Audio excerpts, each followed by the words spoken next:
부산을 새로운 혁신의 도시로 만들고 부산을 또 서울에 버금가는 또 홍콩과 싱가포르에 버금가는 글로벌 허브 시티로 만들려고 하는 엄숙한 명령으로 받아들이겠습니다.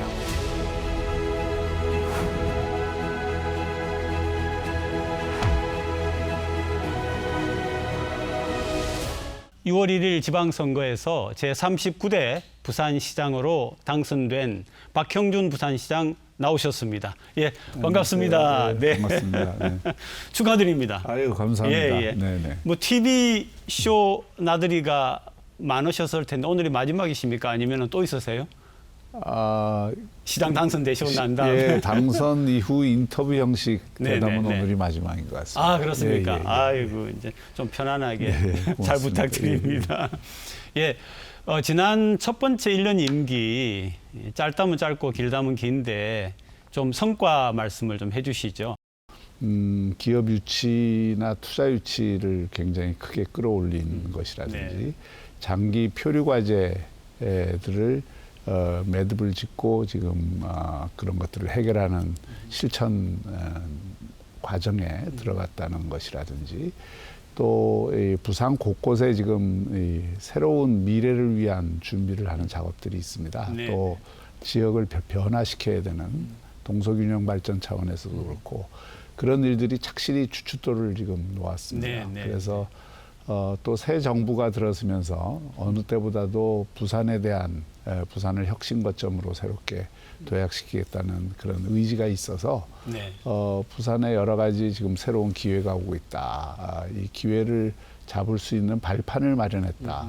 이것이 아마 지난 1년에 가장 큰 의미 있는 네. 결과가 아닐까 싶습니다. 향후 4년 동안에 우리 시장님이 가장 중요하게 추진하고 싶은 과제, 뭐 우리 이번에 후보로서 이 홍보하시는 과정에 여러 가지 중요한 것들이 많았지만 한 두세 가지를 네, 딱 네. 이렇게 말씀하시고 전망을 하신다면요. 가장 중요한 공약이 작년부터 15분 도시입니다. 네. 15분 도시라고 하는 공간 내에서 교육이나 의료, 건강, 체육, 또 보육, 그리고 문화 이런 것들이 다 잘 어우러져서 네. 내가 사는 가까운 곳에 내가 가까운 사람들과 즐기고 배우고 또 익힐 수 있는 이런 어떤 그 환경을 만들어 드리려고 합니다. 그래서 15분 도시가 제일 네. 중요하고요. 두 번째는 인재입니다.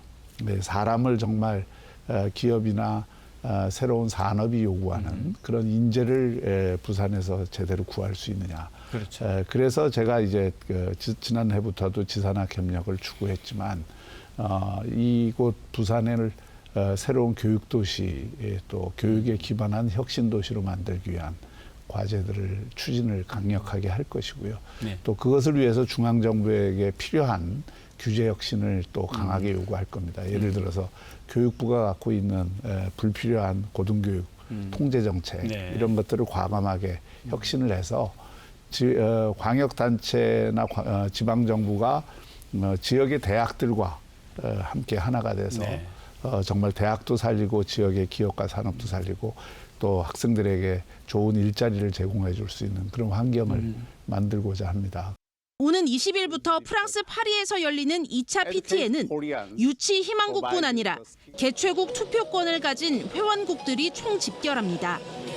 각 나라를 1대1 집중 공략할 수 있는 기회여서 메모드급 대표단이 꾸려질 전망입니다. 총회가 열리는 파리를 중심으로 대규모 국제 행사와 비즈니스 포럼을 개최하고 현지 사무소와 영업망을 바탕으로 표심을 확보해 나가도록 하겠습니다. 세계의 대전환, 더 나은 미래를 향한 항해라는 큰 주제를 잡은 2030 부산 엑스포는 2차 PT를 앞두고 부제를 공개했습니다. 자연과 지속 가능한 삶, 인류를 위한 기술, 돌봄과 나눔의 장 등 총 3가지로 미래 세대의 문제와 현실을 담았습니다. 엑스포 유치 경쟁은 사우디아라비아 리야드, 이탈리아 로마와 대한민국 부산 3파전으로 압축됐습니다. 최종 개최지는 내년 11월 170개 국가의 비밀 투표로 결정됩니다. 저도 뭐 영어를 조금 합니다만 그리 막 자신 있고 그러지는 않거든요. 우리 시장님이 이제 팀을 꾸려가지고 2차 PT 준비를 하셔야 되는데 이 2차 PT를 준비하시는 상황하고 전망 말씀해 주시면서 시장님의 영어 실력이 어느 정도인가 우리 시민분들도 궁금해하실 것 같아요. 한번 그 말씀 좀 해주시죠. 지금 2차 PT를 위한 팀이 이미 꾸려져서 한번 리허설까지 거쳤습니다. 네. 이번에는 20분을 저희가 발표를 하게 되는데 4분이 나서게 되고요. 거기에는 현장에 계신 또 네, 우리 네. 부산의 이게 돌봄과 또 나눔 또 우리 부산의 따뜻함을 보여줄 수 있는 그런 그 프레젠테이터도 있고요. 또 정부 차원에서도 굉장히 무게 있는 분이 또 이렇게 네. 프레젠테이션을 할 거고 제가 마지막을 맡아서 네. 제가 마지막 와. 프레젠테이션을 하게 될 겁니다. 그래서 네. 이번에는 저기 그 프롬프트가 없기 때문에 어. 그 영어 원고를 외워야 돼서 네. 외워서 하여튼 그 자연스럽게 해야 돼서 연습을 좀 많이 할 수밖에 없다. 발음도 자신 있으시고요. 발음은 뭐 어차피 잘 알아듣게 네, 하는 네, 것이 네. 중요하지. 저희가 오히려. 네이티브 네, 스피커가 아니니까 네, 네, 그거 뭐 네. 꼭 네이티브 스피커처럼 네. 할 필요는 없는데 그 영어라는 게 그런 것 같아요. 끝이 없는. 우리는 어차피 소위 그 모국어가 아니기 때문에 그 세컨 랭귀지로 우리가 다 할 수밖에 없기 때문에 네. 미국 사람처럼 영어 잘할 수는 없고요. 제가 부산 시장을 맡아 보니까 그 전에도 저는 영어 쓸 일이 별로 없었습니다. 뭐 외국 사람 어쩌다가 한 번씩 만나면 그렇죠. 뭐 통역도 있으시고. say hello 하는 네, 수준이지 네, 네. 뭐 그 영어를 그걸 많이 안 썼는데 시장을 해보니까 이게 거의 하루에 한 번 그렇죠. 내지 2번 외국인을 만나게 돼요. 네, 네. 근데 일일이 그걸 통역을 쓰려니까 시간이 우선 제약이 그렇죠. 되고 또 여러 가지 어떤 그 불편함이 또 이게 영어를 서로 가까이 직접 하면서 이게 그 친밀감을 느끼는 거하고 통역을 쓰는 거하고 조금 그런 부분들이 약간 문제는 있습니다. 물론 뭐 아주 실무적인 기술적인 논의를 할 때는 통역을 써야 되지만 네, 네. 자연스러운 대화를 할 때는 영어를 쓰는 게 맞고 그런 자연스러운 대화를 할 때에는 저도 뭐 어느 자신 정도 있다. 할 수 네, 네. 있는 잘하실 수 있다. 아니요, 잘은 못해도 저도 유학파가 아니지 않습니까? 왜 국내에서 온 저도 거를 토백입니다. 하고 그랬기 예, 시장님 때문에. 이제 그 엑스포가 이제 좀 사실상의 그 경쟁 도시 숫자가 줄어가지고 세 개 도시가 그죠? 세 군데 정도가 본격 네. 경쟁을 하게 되는데 네. 자신이 있으신 거죠? 어떻습니까? 저는 이게 지금은 자신을 얘기할 때가 아니고 열심히 열심히 준비. 해야 되는데 만만치 않습니다 상대들이. 그렇죠. 그래서 이탈리아 로마는 지금 한국이나 사우디아라비아처럼 현재까지는 그렇게 적극성을 보이는 네. 상황은 아니지만 네. 거기는 이미 15년 전에 밀라노 월드 엑스포를 했기 때문에 네. 사실은 명분은 좀 약해요. 네. 이탈리아 로마가 15년 만에 또 한다는 거. 원래 BIE 규정에 15년 안에는 못하게 돼 있는데 네. 딱 이번에 15년. 딱 15년에 한 달 차이 그걸 이제 예. 명분으로 해서 예. 나오게 돼서 그 부분은 이제 경쟁자가 없으면 모르겠는데 그렇죠. 다른 경쟁자들이 있는 상황에서 한 나라에 2번씩 그렇게 하는 게 옳으냐 네, 네. 이런 부분에 대한 논란은 좀 있을 수 있을 네. 것 같고요. 로마는 그 적극적으로 나서는 계기를 아마 이번 총회로 잡고 있지 않나 하는 네. 추측을 하는데 좀 지켜봐야 될 것 네. 같고요. 그다음에 리야드는 엄청 적극적입니다. 그렇죠. 우리보다 더 적극적인데요. 그 이유는 리야드 그 사우디아라비아가 지금 이제 새로운 그 정권 그 지도자를 만나서 네, 네, 그게 네. 왕세 그러니까 1920년대 사우디 왕의 이 빈살만 이전에는 다 형제들 그렇죠. 그 아들까지밖에 못 내려왔는데 네, 네. 처음으로 이제 손잡벌 되는 첫 번째 네, 네, 그 네. 왕이 세워지는 겁니다. 네, 그래서 네. 이분이 지금 다 실권을 갖고 있는데 이분 스스로가 전 세계를 다니면서 지금 네. 엑스포 유치 활동을 하고 있어요. 네. 근데 그것도 이제 좀 너무 과하게 해서 지금 이탈리아나 한국은 이게 좀 BI 윤리 규정에 맞는 일이냐 네. 이런 거에 대한 좀 문제 제기를 네. 할 소지가 있다 네, 네. 이렇게 생각이 되고요. 한국은 이제 채비는 다 갖췄고 국가나 대통령의 의지도 확인이 됐고 그래서 지금 이번에 최태원 상공회의소 네. 회장도 같이 갑니다. 같이 가고 네. 지금 SK뿐만이 아니라 대기업들이 지금 대통령의 의지를 읽고 굉장히 열심히 지금 하려고 하고 있고요. 우리 외교부를 비롯해서 모든 전 부처가 또 국회까지도 앞으로 해외 순방할 때에는 엑스포 외교를 가장 우선적으로 하도록 지금 이렇게 해놓고 네, 있습니다. 네, 그래서 네. 게임은 지금부터다 네, 이렇게 생각합니다. 네, 네. 예, 믿고 기다려 보겠습니다. 그리고 이제 우리가 이제 뉴스 요즘 보면은 뭐 산업은행 노조 분들이 네. 이전 못 하겠다라고 네. 막 데모하시고 하는 장면이 많이 나왔는데 우리 부산으로서는 사실 이런 큰 기관이 하나 좀 은행에 내려와 줘야 되는데 어떻게 반대를 뚫고 이걸 뭐 어떻게 전망하시고 어떤 대책을 가지고 계십니까, 시장님? 그 예상되었던 반발이고요. 그리고 또 산업은행 본사에 있는 직원들 입장에서는 다 삶의 터전이 서울이니까 억지로 부산으로 가라 그러면 당연히 그런 반발과 저항이 있을 수밖에 없다고 생각합니다. 네.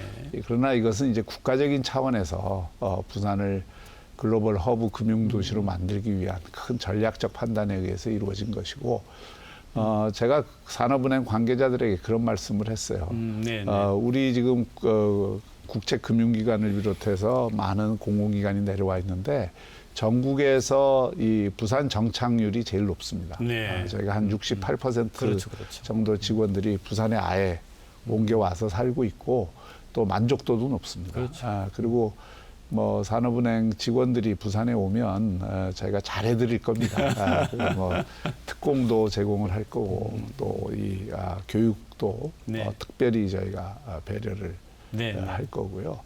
또 살기 좋은 환경이 있으니까 또 이 여러 가지 방법이 있습니다. 우리가 산업은행 본점이 여기 온다고 해서 서울에는 그럼 산업은행이 그럼요. 하나도 뭐 없냐. 그런 게 사무소를 둘 수 아니거든요. 있죠. 여러 가지 거점을 둘 네, 수가 네, 있기 네. 때문에 그런 어떤 여러 가지 대안을 가지고 저희가 산업은행 새 회장이 네. 또 이 윤석열 대통령께서 특별히 그렇죠. 이전을 임명, 염두에 네, 두고 네. 임명을 한 분이 되면서 네, 네. 또 이 경제수석 출신이고 저하고도 뭐 개인적으로는 아주 잘 아는 분이고 네, 네. 굉장히 역량이 있는 분입니다. 정무적인 역량도 네, 있는 네. 분이라서 제가 하여튼 최대한 협의를 해서 네. 지금 아직은 출근도 못 해오고 있어서 고생을 하는데 정상 출근이 이루어지고 앞으로 논의가 진행이 되면 잘 협의해서 가능한 빠른 시일 안에 가져오도록 그렇게 하겠습니다. 네. 박형준 부산시장의 당면 과제는 쇠락하는 부산과 울산, 경남권의 미래 먹거리, 부울경 메가시티를 성공적으로 이끄는 것입니다. 부산을 글로벌 허브시티로 키우고 그와 함께 동남권 메가시티를 함께 성장을 시키겠다라고 하는 전략입니다. 이걸 부산 혼자만 하려고 해서는 안 됩니다. 부울경이 함께 해야 되고. 문제는 울산, 경남과의 온도 차이입니다. 두 지역 당선인들이 선거 과정에서 속도 조절론을 언급했던 만큼 메가시티 순항에 차질을 빚을 가능성도 있습니다. 상대적으로 경제 규모가 큰 부산이 주변 지역을 빨아들이는 블랙홀 현상 우려 때문입니다. 맏형격인 부산시장이 같은 당 소속 단체장을 어떻게 설득할 것인가가 관건입니다. 작년에 서로 도움이 되는 70개 과제를 선정을 한 겁니다. 네. 그 70개 과제를 선정을 해서 중앙정부에 35조 원 정도의 지원 약속을 받아낸 거예요. 네, 네. 그러니까 이거를 안 할 이유가 없는 거죠. 그럼 울산에도 도움이 되고 경남에도 도움이 되고 부산에도 도움이 되는 건데 밥상 차려놨는데 밥상 차릴 이유가 없지 않습니까? 네. 그래서 우선 그 70개 과제를 정상적으로 추진을 하면서 해가면서 이게 더 그 기능을 강화할 필요가 있겠다. 예를 들어서 이런 거죠. 지금 분권과 균형 발전 차원에서 중앙 정부도 메가시티를 한번 키워보려고 하는데 메가시티에는 권한을 일정하게 내려보낼 의향이 있습니다. 네. 그러면 예를 들어서 지금 특별 그 행정청들이 많습니다. 뭐 노동부 그렇죠, 같으면은 그렇죠. 네. 고용노동 부산 맞습니다. 고용노동청이 네. 있고 환경부도 마찬가지고 맞습니다. 뭐 국토관리부도 교통부도 마찬가지고 다 있는데 그 특별행정 기능이 사실 지역과 관련된 거기 때문에 특별행정 기능을 각 광역단체로 주기가 어려우면 그럼 메가시티 차원에 주면 부울경 전체를 보면서 관리를 할 수가 있지 않느냐. 그래서 그런 부분들을 이제 점진적으로 분권의 차원에서 가져오는 우리가 계기와 수단으로서도 활용을 할 수 있는 거고 네. 저는 이 그 메가시티는 서두르면 안 된다고 생각합니다. 너무 그러니까 네. 한쪽에서 급발진을 푸시를. 하면 안 되고 합의를 거둘 수 있는 것들을 충분히 저는 합의를 거둘 수 있다고 보고요. 이미 제가 이 뭐 두 당선자하고 여러 번 그 통화를 했고 곧 만날 생각입니다. 네. 그래서 만날 지금 시간을 잡고 있는데 만나게 되면 또 통화로도 제가 말씀을 드렸지만 네, 네. 우려하는 말을 저희가 좀 제거해 주면서 또 예를 들어서 부산에서 경남 같은 경우 서부 경남이 소외되지 않느냐 이런 그 문제가 나오면 서부 경남을 위해서 우리가 함께 돕는 프로젝트를 만들 수가 있어요. 또 울산의 걱정은 울산에서 사람들이 다 부산에 빠져나와서 사는 거 아니냐. 그거 이미 메가시티가 있든 없든 그거는 자연스러운 경제 네. 흐름으로 된 거고 울산에 오히려 그런 좋은 주거지를 만든다든지 그 울산과 부산 사이에 정말 자연 환경이 좋지 않습니까? 그런 어떤 곳에 좋은 대학이나 주거 환경을 만들어서 함께 이용할 수 있는 이런 걸 만들면은 얼마든지 그런 건 해소할 수 있고요. 사실은 GRDP로 보면은 울산이 부산의 거의 배 이상이거든요. 그렇죠. 그러니까 네, 높죠. 네, 네. 대기업들을 다 갖고 있는 울산이 100대 기업 하나도 없는 그 부산에 빨려들 거라고 생각하는 것 자체가 너무 제가 보기에는 네. 기우 아니냐 이런 생각이 들고 그런 우려를 하여튼 같이 네. 씻어낼 수 있도록 아마 그 기우는 울산시장 당선인의 기우라기보다는 울산 시민들이 갖는 기우기 때문에 기우 또는 우려이기 때문에 그 우려를 함께 덜어드릴 책임이 저희한테도 있다고 생각합니다. 네, 네. 롯데타워 얘기를 제가 90년대 초반부터 아마 롯데타워 얘기를 들은 것 같아요. 네, 네, 지금까지도 뭐 저러고 있는데 어떻습니까?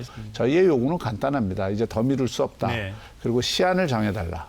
언제까지 완공한다는 시한을 정해달라는 요구를 저희가 했고 지금 사실은 2026년 말로 롯데가 얘기를 한 것을 저희가 2025년 말로 25년 말로 해달라고 저희가 네, 강하게 요구를 했고 자신들이 그래서 롯데그룹이 다른 사업을 좀 뒤로 미루고 이걸 우선순위로 해서 한다는 그런 방침을 정해서 2025년 말까지 될 거고요.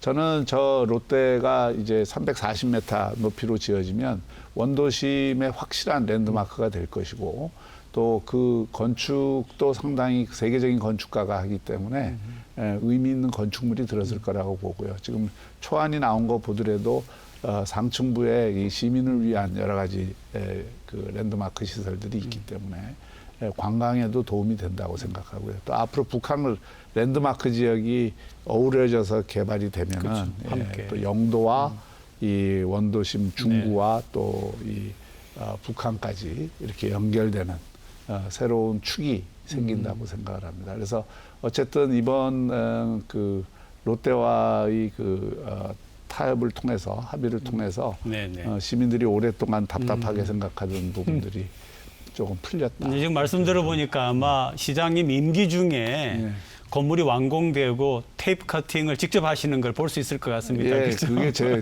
꿈입니다. 예, 마지막으로 질문을 좀 드리고 싶은데요. 고리 원전 2호기 수명 연장, 예, 어떤 지금 생각을 갖고 계신 거예요? 이 면허갱신을 위한 이 여러 가지 안전 점검이 이상이 없다고 할 때는 일정하게 또 연장해서 쓰고 또 그 기간 동안에 지금 전기값도 올라서 지금 난리고 여러 가지 어떤 에너지 파동이 오고 있는데 쓸 수 있는 원전을 지금 안 쓰는 거는 좀 곤란하다. 다만 이제 제가 말씀드리는 거는 그런 과정에서도 충분히 공론화를 하겠다. 그래서 이제 시민들께서 이 정도면 우리가 더 해도 된다. 무조건 뭐 이렇게 막연한 공포 때문에 안 된다 이렇게 접근을 하는 것은 저는 이성적인 또는 합리적인 접근이 아니라고 보고요. 좀 더 이 그런 과학적 객관적 자료를 토대로 해서 공론화를 거쳐서 거기에 또 뭐 반론이 있거나 여러 가지 어떤 문제 제기가 있으면 그것까지 수용을 해서 살펴보고 최종적으로 결정을 하는 게 좋다. 네, 오늘 나와주셔서 감사합니다. 또 뵙겠습니다. 네.